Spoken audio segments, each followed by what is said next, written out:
C'est un constat que font tous les dermatologues. Les cancers de la peau sont de plus en plus nombreux. Ces dermatologues parlent même d'un problème belge. Alors question, faut-il s'alarmer? Est-ce le signe que les campagnes de prévention ne sont pas assez efficaces? Ce sont toutes ces questions que nous allons poser à notre invitée, Véronique Dalmarmol, bonsoir. Bonsoir. Alors vous êtes, vous, dermatologue. Alors il y a ce chiffre, 37 000 nouveaux cas par an en Belgique. Est-ce qu'on doit s'inquiéter? 37 000, c'est beaucoup quand même, ouais. C'est inquiétant, mais 37 000, on doit le différencier entre les carcinomes et les mélanomes, donc il y a des gravités de cancers qui sont très différents, et je pense que c'est le chiffre qui est impressionnant.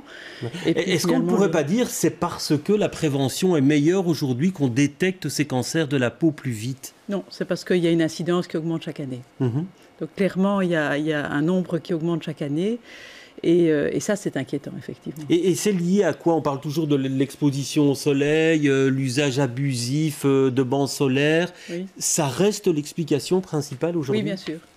C'est vraiment une des grandes causes. Ce n'est pas la seule cause, entre autres pour le mélanome, que les UV sont inducteurs, mais c'est une des principales causes. Ouais. Et une de vos demandes, c'est toujours l'interdiction des bancs solaires. Certains de vos confrères le disent. Vous partagez leur avis? Alors, ce n'est pas à nous de dire c'est à interdire, c'est à nous de dire c'est carcinogène. Et donc, on a joué un rôle, effectivement, dans ce cadre-là, de dire, effectivement, c'est dangereux d'utiliser le banc solaire et soyez-en conscients, parce qu'on a masqué cette réalité pendant longtemps et c'est une réalité qui se rajoute en plus à une exposition solaire.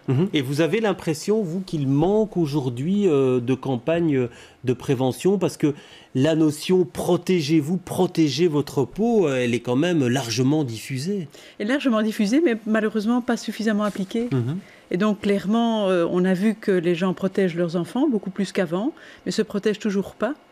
Et puis, si vous allez sur une plage, vous verrez encore énormément de gens brûlés. Donc, clairement, on n'a pas le message n'est pas suffisant. Oui, alors on voit effectivement que le nombre de cancers de la peau est en augmentation. Est-ce que ça veut dire que les décès liés au cancer de la peau sont eux aussi en augmentation? Non.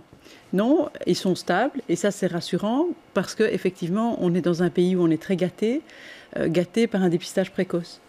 Et donc, on dépiste, on opère, on les enlève et la majorité de ces gens sont guéris. Mais il y a quand même une incidence qui continue à augmenter. Et les groupes à risque aujourd'hui, est-ce que c'est plus les personnes âgées? Est-ce que c'est plus les jeunes? Est-ce que c'est plus les enfants, selon vous? Alors, il y a différents groupes de cancers et je pense qu'il faut les différencier. Donc, pour le mélanome, les facteurs de risque sont liés d'une part à l'exposition aux UV. Par exemple, en Belgique, il y a beaucoup de gens qui ont vécu en Afrique et donc qui sont particulièrement à risque. Ceux qui ont été plus exposés au soleil de manière générale, ceux qui ont plus de taches de beauté, ceux qui ont dans leur famille des cancers de peau, les hommes de plus de 50 ans. Donc effectivement, il y a une population à risque. Tout le monde n'est pas à risque. Pour les autres cancers, les carcinomes, basocellulaires et spinocellulaires. Spinocellulaire, c'est vraiment une exposition chronique, cumulative. Donc c'est le type qui a travaillé dehors, c'est celui qui a joué au golf, et cumulativement. Et donc ça, c'est typiquement le cancer de l'homme âgé. Les carcinomes basocellulaires, c'est plus lié à une exposition intensive, éventuellement dans l'enfance. Et il y en a plus chez les femmes. Donc il y a une répartition qui est différente. Mais effectivement, les carcinomes sont plus fréquents chez les personnes âgées. Et la campagne que vous lancez aujourd'hui, puisqu'il y a une série de consultations gratuites qui seront offertes dans les semaines qui viennent, c'est pour un public très précis, j'imagine. Vous vous adressez à un public très précis. Effectivement, en fait, cette campagne se fait surtout pour informer les gens à risque, pour que ceux qui sont à risque viennent se présenter. Il n'est pas nécessaire de venir se présenter si on n'a pas d'éléments de risque particulier, pas avoir détecté une tache qui se modifie et ne pas faire partie du groupe à risque que je viens de définir. Donc effectivement, c'est ceux-là qu'on essaie de voir, ceux-là qu'on essaie de conscientiser aussi pour revenir et s'examiner aussi, parce que l'auto-examen peut être tout à fait efficace. Et donc maintenant on est à la veille d'une période de vacances, ça va être les premiers soleils, et on l'espère en tout cas pour les vacances de Pâques. Oui. C'est dès maintenant qu'il faut faire attention, c'est dès maintenant qu'il faut appliquer les précautions d'usage? Je pense que c'est quelque chose qu'on doit mettre dans son mode de vie. Donc que ce soit maintenant ou demain ou après-demain, c'est quelque chose qu'on doit apprendre pour soi-même et pour son enfant.